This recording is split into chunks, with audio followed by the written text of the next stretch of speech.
There you go. Yeah, the moment you sent the link, no, well, actually, the moment I sent the link, I kept refreshing my email, and what do you know? There we go. Well, here we are now, so it's Yeah, good. yeah. Worked out good. So, how long have you been with the Memphis? I see that. Here it goes right there. Hang on, it's popping up on my iMac. Let me close it out. Okay. Okay. So, how long have you been with the Memphis Crisis Center? I've been with the center since around 2000. Right around 2000, I joined them. So now I left the center for a period of about 3 or 4 years to work as a caseworker and counselor under somebody else's licensure, Judy Bookman, and that was through the Family Services of the Mid South. They were when I came aboard the Memphis Crisis Center, we were actually a program of a larger agency that has since went out of business. And it's unfortunate. Family Services had been around since the yellow fever epidemic, but during the bad economic times of 2008, they essentially went out of Yeah, business, and yeah. he became a independent agency again. And so at that time, I was the program director. When I started in 2000, I was actually the volunteer coordinator, believe Hmm. it or not. And then in 2006, I think the center almost went out of business. And at that Really? point, it lost funding, but we Yeah. had a volunteer that was socially well connected and got the funding back for us. And that's when I left the program, the other family services program I was with, and came back on board as the program director. And then in 2009 is when we went independent and moved onto the campus of the University of Tennessee Health Science Center. Okay. So it's been a long haul, nearly 25 years with Yeah. the Memphis Crisis Center in one form or another. So Now, can you give the people just a little bit of a history of the crisis center? How it started? sure, yeah. The center actually began in 1970 and was the brainchild of a couple of a couple of physicians, basically. And these physicians, along with community stakeholders, basically got together. And this was in the wake of a patient having ended their life. They were hearing persecutory voices, they lost hope, they killed themselves. And Hmm. so this group of physicians and community stakeholders got together and started the center in 1970. And originally, it was done by 12-hour shifts taken from home that volunteers would do. And then eventually, it was started off as a suicide hotline, but eventually it became went from the suicide intervention service to the suicide and crisis intervention service. Um, and different homes during that period. It moved around a lot. Ann Yeah. Knight, former director, once told me it was the hermit crab of uh, Uh, of agencies because had been housed in so many places. We're very lucky that the University of Tennessee Health Science Center has given us a home for over 10 years now and yeah. have a lease with them. So we'll be here for probably another 10 years. So, it's really given us a lot of stability, and that partnership with them has been very important. But probably a big piece of that history was becoming independent in the wake of the closure of Family Services. We had started off as an independent agency, by the way, and we ended up coming under Family Services because in order to get United Way funding. And what's really interesting is when we went independent, our big supporters were the Community Foundation of Greater Memphis, the Assisi Foundation, and then United Way of the Mid South, which had originally wanted us to go up under somebody, became a very strong Mhm. supporter of us being an independent agency. So, Okay. Um. So, I know summer is beginning to turn into a fall. Um, and I know seasonal I know what they call seasonal depression Mhm. tends to set head in. Um, I know you are kind of stretched for volunteers around this time. Am I not? I'm mistaken. No, you are right on target. In fact, let me tell you, Sean, we actually really need volunteers right now, and Yeah. not just because of the seasonal change, but also because, and this is really exciting. In 20 in On July 16th was the launch of 988.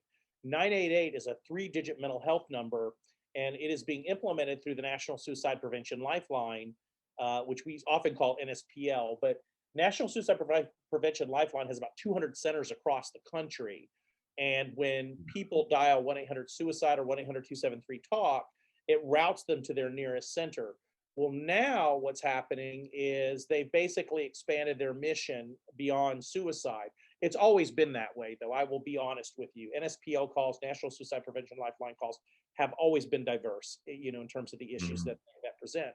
Yeah. However, now with the new 988 number, the three-digit number, it's going to be much easier for people to access help. It's 24/7, and because uh, it's now a three-digit number, we anticipate increases in call. We've already seen it, but we anticipate increases in Mhm. call volume.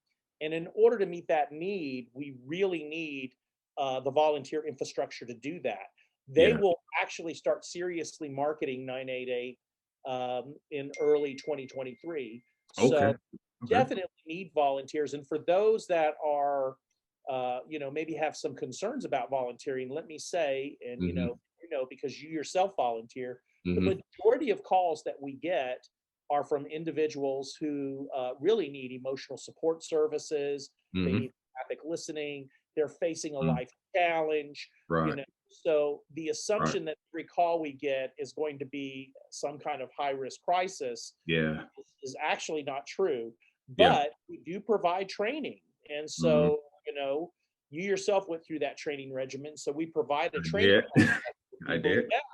I And did. the training's really good. It gives you the tools that you need. Part of that training includes on the job training with Yeah. mentor volunteers. And so what ends up happening is, we're not going to put you on the phone until you're ready, till you feel confident. But we will Mhm. put you through that 40-hour training regimen, and then you do the service provision. But a lot more people can do this than think they can. I Mhm. think that a lot of it is fear related specifically to suicide calls and any kind of Mhm. high risk call, and Yeah. not knowing that that is actually just a small fraction of the Yeah. overall number of calls that we get. Yeah. In So, fact, let me say this just to give people an idea of the type of calls we get. Probably the vast majority of calls that we get are probably mental health, emotional problems. And mhm. and then we get a lot of calls that deal with issues related to material challenges, poverty. Poverty can exacerbate underlying mental health issues. Uh, and that can include everything from somebody needs transportation, they don't have insurance, those kind of material challenges. We get calls from people who are dealing with grief and grieving. We get calls from people who are dealing with substance abuse and addiction. We get calls from people that are dealing with trauma. They've had some sort of traumatic experience and they need to process it. And of course, we get calls with crime and family violence issues, things like sexual assault and domestic violence. And we could not do what we do. I want to make sure this is clear, Sean. We couldn't do what we do without our wonderful community partners, such as the Crime Victims and Rape Crisis Center, the Family Safety Center that does work on domestic violence, out in Memphis that also that helps out the LGBTQI community, um, the Center for Good Grief that works with people who are grieving. We have a very strong relationship with the suicide prevention coordinator at the local VA. So we have a lot of partners. We could not do what we do without those wonderful community partners. And now that includes strengthening our relationship with the Crisis Assessment Center, Mobile Crisis, because Mhm. of 988. So and we've always had a strong relationship with crisis intervention team. So we work closely with so many people who make it happen. It really does take a village, and we could not do what we do without the wonderful people in the community that provide the direct services that we often refer to. So, I just mentioned a little bit. a little bit ago that the seasons are changing. It's about to be holiday season, Thanksgiving, then Christmas immediately swings into gear. Um, I know we do receive a lot of calls about Christmas depression, holiday depression. Um, what would you say is the volume of those calls? Are they high, middle, low, or I would even? say they're about middle. The funny thing is in most call centers, what they see, and sometimes we've seen an increase in calls as we approach the holidays, but the general pattern has usually been a decrease in calls and then an increase in calls right after the holidays, Okay. and which is I've always thought was interesting. And I don't know if it has to do with the a letdown factor or what it is, but we'll see sometimes that. What I do suggest, though, because we do get a lot of calls during the holidays, is that people engage in a lot of self care. We put a lot of Okay. pressure on ourselves during the holidays. For example, people Mhm. often incur financial debt because they feel like they have to buy presents. I say, Yeah. make things for your friends, make things that's so appreciated when it comes from your heart. You can do window shopping without actually buying anything. And, especially in the holiday season with Christmas, one of the things is, I often like to drive around and look at the lights on the houses. Make sure you don't overindulge in alcohol and things like that during that Yeah. holiday season. That can make things worse. And we know, you have to have some me time. Some people, it's so funny, some people during the holidays, the problem is they're alone and they Yeah. don't have any connections. So check on your neighbors. And then Right. for people, it's the stress of having your family come in, and then you're It's kind of true. overwhelmed because you True. have to It's deal true. with It's Uncle true. John, and his It's true. politics Yeah. are gonna come in or Right. whatever. Right. And so it can be stressful in Right. a lot of different ways. So self-care, I think, is really important, and checking on especially your elderly Yeah. neighbors and those that you think are going to be more isolated during that season is so important. That human connection piece, Sean, is Mhm. one of the most important things when it comes to mental health that we don't talk about, is the fact that without those human connections, people don't flourish. Yeah. And even with their medications, which can help them, if they don't have those human connections. And so, and a Yeah. lot of times that's what we provide sometimes, is we Yeah. provide, people don't, I always say this, people aren't, and this through experience, people aren't calling us for clinical experience. They're calling Mhm. us for an authentic human connection. They want Mhm. somebody to be able to talk to and connect with. Exactly. Um, which brings up a point that I wanted to make. You said human connections are important. Well, that reminds me of when Prescott was going through his mental health challenges. Um, he was explaining how when the pandemic first hit, um, he was being housed and he couldn't, and he didn't like it. He had anxiety, he had depression. Only that, his brother had his brother had ended his life by suicide as well during this time. And so he thought it would be beneficial to talk about his experiences um, and what he went in through. What's the guy? There is a documentary on YouTube. Um, you can watch it on YouTube. It is called Deep Blue, and Deep Blue deals with the Dallas Cowboys, and you can YouTube Deep Blue mind games, and it addresses the topic of mental health Mhm. and Cowboy players from the past, Cowboys players from the present. Charles Haley, one of my high favorites. Dak Prescott, current Cowboy players speak on this. So I think Deep Blue mind games is very beneficial, not only to Cowboy fans, but obviously for those who are dealing with mental health challenges as well. Well, I appreciate you telling me about that. I'll definitely check it out. I know that the Tennessee Suicide Prevention Network is, has worked on the fact of professional athletes. Yeah, Because you do see high rates of suicide with professional athletes, which was, something unusual, which you don't always expect. And so I know the National Suicide Prevention Lifeline has also worked on this. So I appreciate you telling me about that. I did not know about that. I know you're a Cowboys fan, mm. a huge Cowboys fan, so I can see how that, so I'll need to check that out for sure. Which brings me to I don't know how familiar you are with the Junior Seau situation back in 2011 when Junior Seau ended his life. Have you heard about the Junior Seau?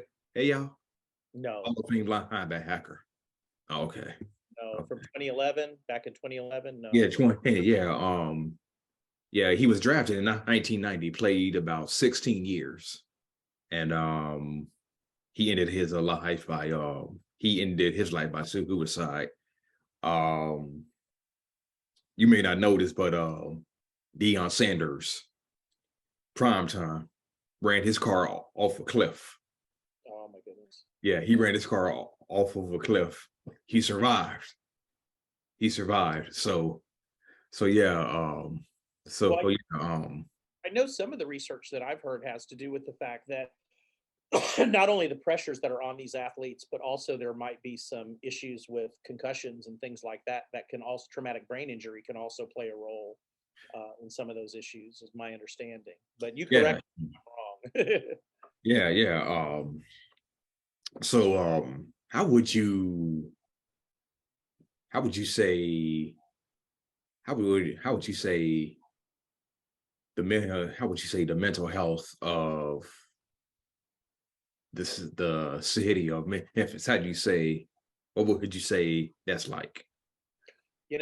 I will say that I feel like while we have a lot of good resources, there have always been gaps in mental health. There's Yeah, no question. I mean, yeah, mental health has not been, aside from the fact that on a national level, we haven't prioritized healthcare, or else we would provide it as a yeah, citizen, which, is simply what every other industrialized nation does, and we don't.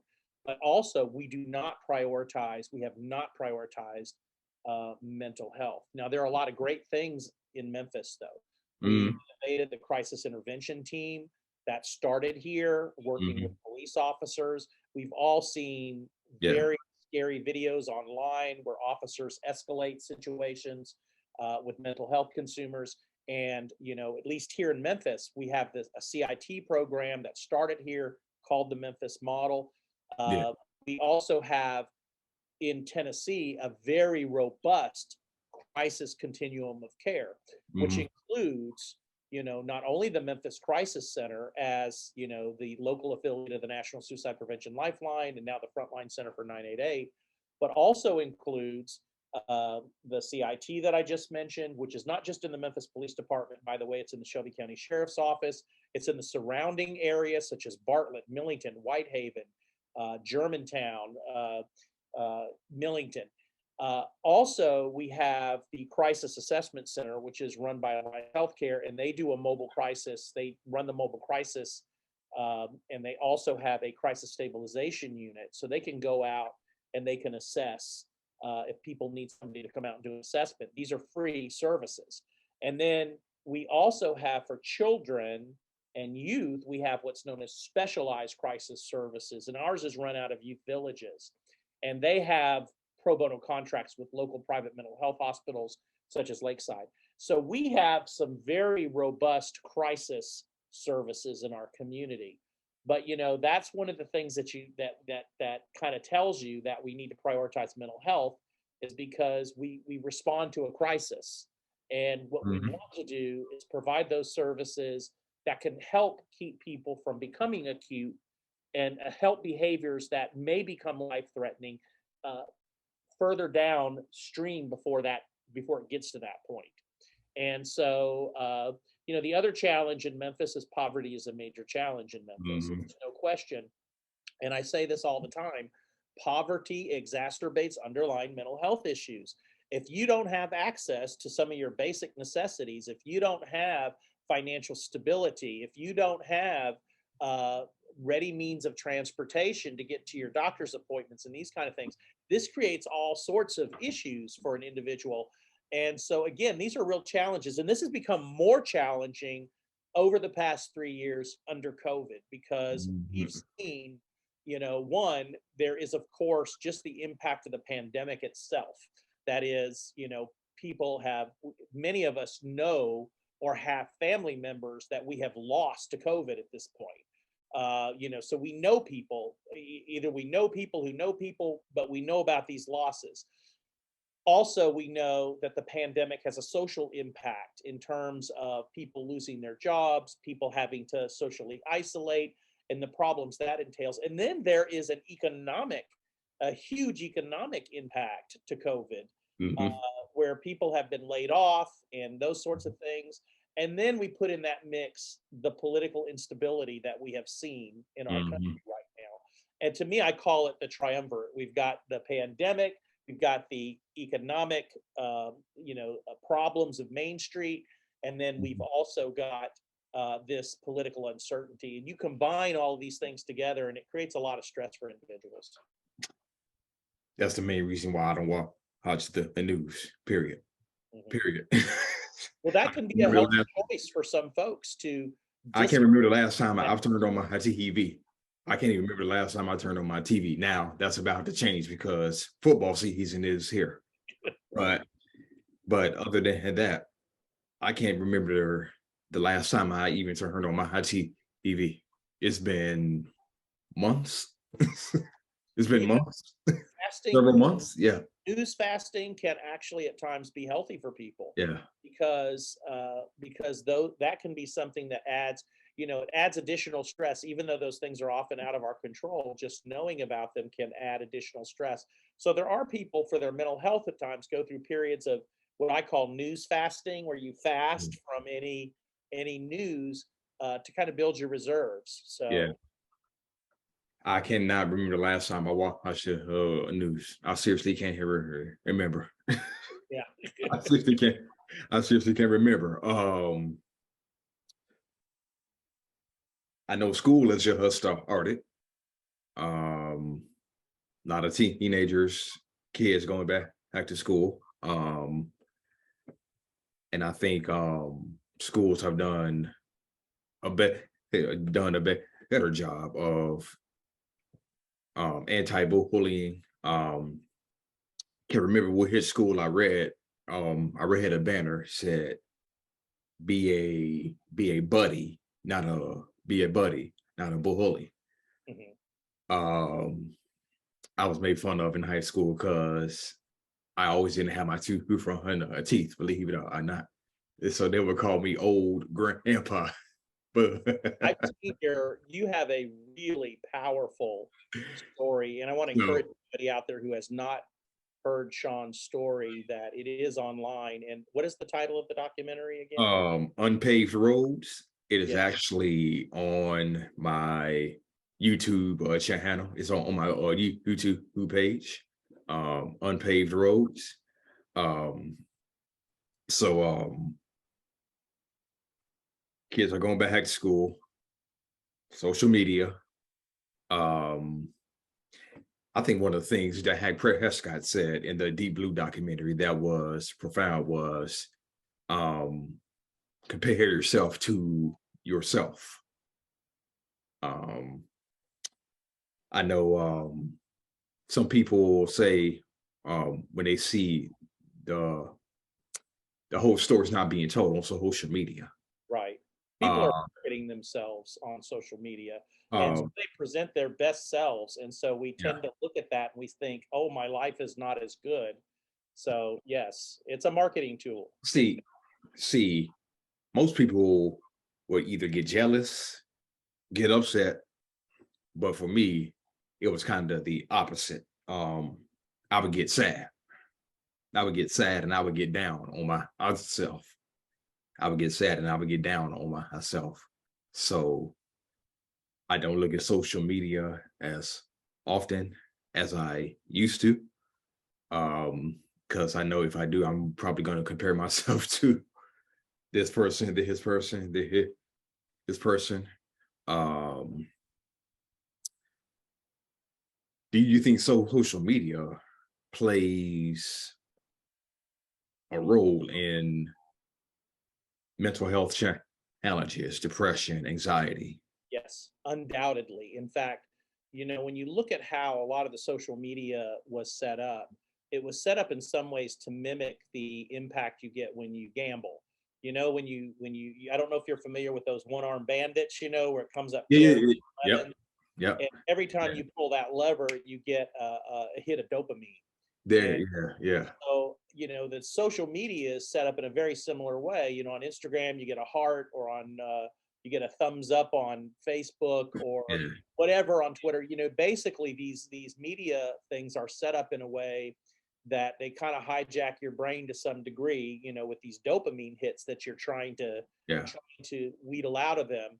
And the problem is that there is a lot of research now that shows a relationship between increased social media use and depression and anxiety, particularly with teenagers. Mhm. Also, you mentioned already that that people compare often.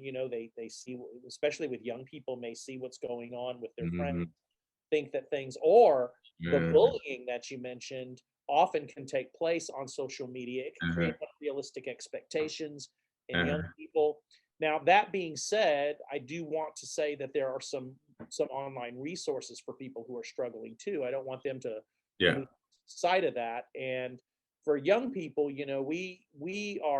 we're basically in the hotline service, but there are a lot of young people who feel more comfortable texting. And so I do want young people to know that there is Crisis a service. texting Text service. line. Text Well, line. Yeah. yes, and you just text the word TN, as in Tennessee, or home, HOME, to 741-741. And there is going to be, with the launch of 988, there's going to be a texting component to 988, 988 as well. So there will be an availability of texting through 988, and that's already being worked out as well. So it'll be both a number that people can call, but there'll be a texting component to it as well, to make sure we're capturing everybody and trying to meet people where they're at in terms of how they communicate, because people do communicate in different ways. We know this. And with young people, it might be texting. But yes, back to your original, I kind of went off on a tangent there, but back to your original Pretty good. Yeah. question. Pretty good. Yes, I do think that there is, while social media can provide supports, I think excessive use of social media, in particular in teenagers, there is strong indications of a correlation with anxiety and depression. So fasting from social media from time to time, um, just like we talked about fasting from the news, and you said, I'm going to disconnect Mhm. from the news. Sometimes disconnecting is Mhm. a way to build our reserves. Mhm. Um, I had a friend and a co-worker who recently got clean from, I believe it was a meth. And she did hit, and she did hit meth. Um, she came to Memphis to get it clean. Um, she got clean. I don't think it was real easy for, or I don't think it was real easy for her. She did have a support system. Um, she had her best friend, her family, but there were still urges. There were still urges she wanted to get where she wanted to get where she still wanted to get high. And what she would do is she would call her best friend, and she would talk to her best friend until the urges were gone. So just talk a little bit about what you offer, what the resources as far as recovery. Yes, here's the thing is, oftentimes when people are in recovery, first of all, we have to have a realistic view of recovery, because Yeah. relapse is sometimes part of that process of recovery. And Yeah. and that does happen. However, I'm glad she had a lot of social support. She had people who were supportive of her. Yeah. The 12-step fellowships work along that same line where you essentially have a mentor that you can reach out to, uh, Hmm. during those times when you're experiencing those urges. Know that both our local number 901 Crisis 7 as well as 988, which is going to be us locally, Hmm. definitely call if you are in recovery and you're struggling. We can also link you to various community resources that can include 12-step programs, detox centers, and just drug rehabilitation facilities as well. So many of the people, I often feel like we get a lot more calls that deal with substance abuse and addiction issues than we're actually recording as addiction issues. And it's because the simple fact of the matter is so many people who are struggling with mental health, not all of them, but many of them are also struggling with addiction issues because people often try to self-medicate. And so, it used to be called dual diagnosis. I think we now call it co-occurring, co-occurring where somebody has both a mental health issue and a substance abuse issue. And they're often intertwined because of Hmm. the fact that, this becomes a coping mechanism to deal with the mental health issues. And then it becomes problematic. The other thing that we've seen is really, I think, since the opioid crisis, we saw a lot of people, and I hate to say it, a lot of pharmaceutical companies pushing OxyContin and things like this, Hmm.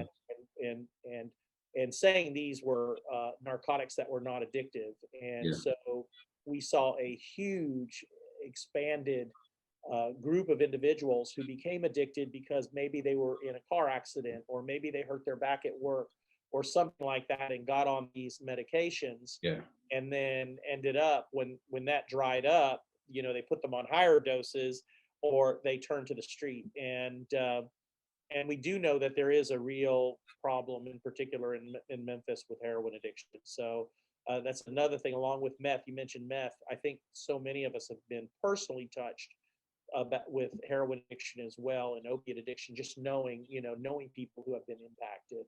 So, but those resources are out there, and I would urge people to reach out. Hmm.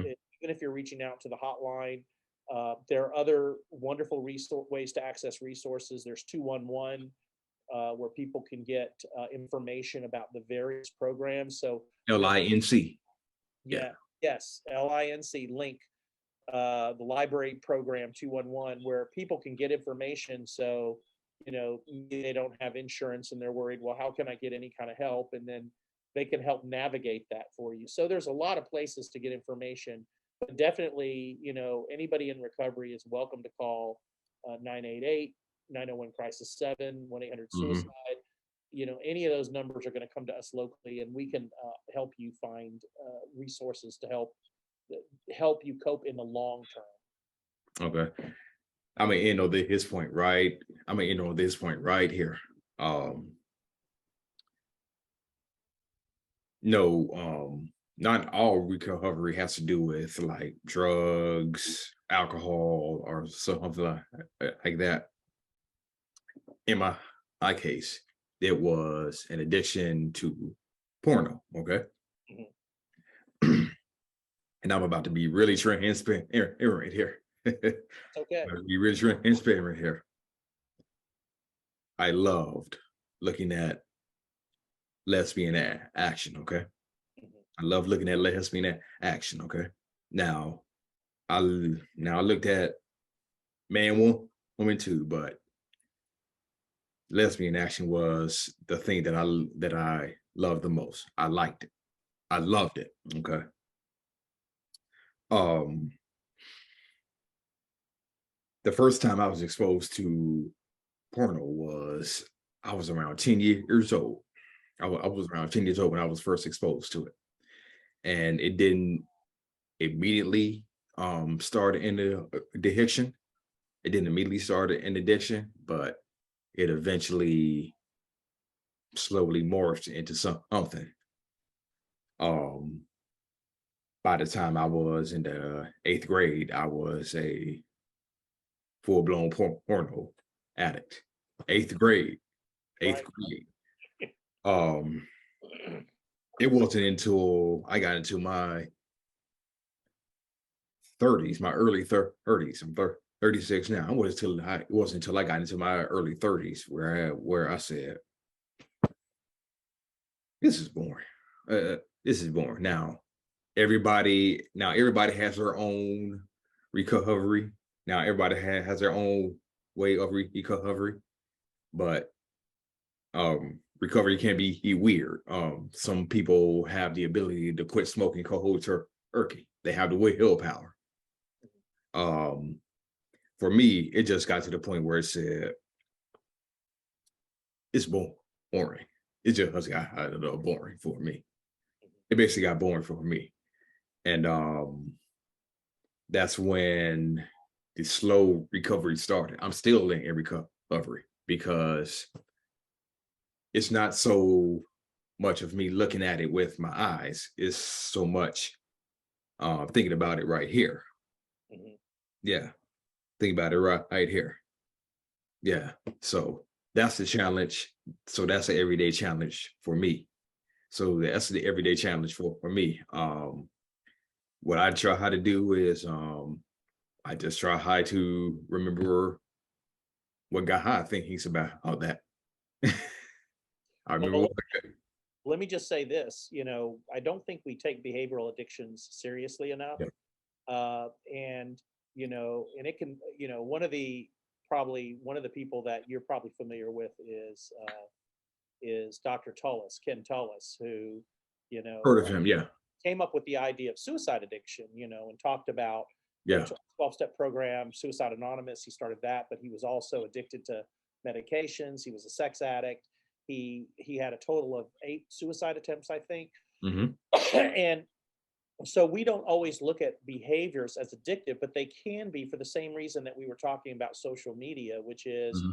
again, every time, things that are not in moderation, things that are compulsions, uh, Hmm.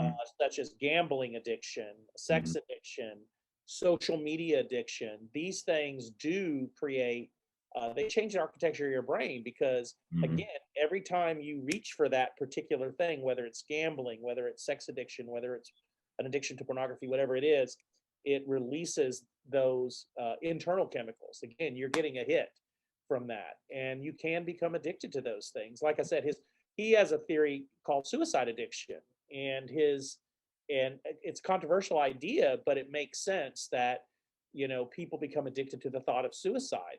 The fact that when they think about this, they get that hit. And so he's a founder of Suicide Anonymous. But there are a lot of different anonymous groups. We tend to think of Alcoholics Anonymous, Narcotics Anonymous, but there is Sex and Love Addicts Anonymous. There is Gamblers Anonymous. Hmm. There is now Suicide Anonymous. So there are more and more resources for people who are struggling with behavioral addictions. What used to be called compulsions probably still are called compulsions, but we can also categorize a lot of those as behavioral addictions. So yes, and their resources are out there. Okay. Man, this was Overeaters Anonymous. There's another one. yeah, this was fun. Man, this was fun. Yeah. Well, I appreciate you inviting me. I know we've talked about this for a long time, Absolutely. Sean, Absolutely. and we'll have to do it again sometime. And Absolutely. I really appreciate the work you're doing in the community. I've seen your video on bullying. It is so Hmm. powerful. Your Thank you. testimony is powerful. The work that I follow you on Instagram, and Yeah. so I'm on social media, but Yeah. the reality is you put so much uplifting material out there. Yeah. I can tell you it raises my spirits many days when I'm feeling a little overwhelmed, and I'll see something that you post, Yeah. and so a lot of good information. And so I just appreciate the work that you're doing out in the community. I know you're doing work here with us because you're a volunteer at the Memphis Crisis Center. Yeah. I also know the wonderful work you're doing extensively in the community, and I just want you to know that there are people watching, and we're impressed. All So right. Well, I have to go. So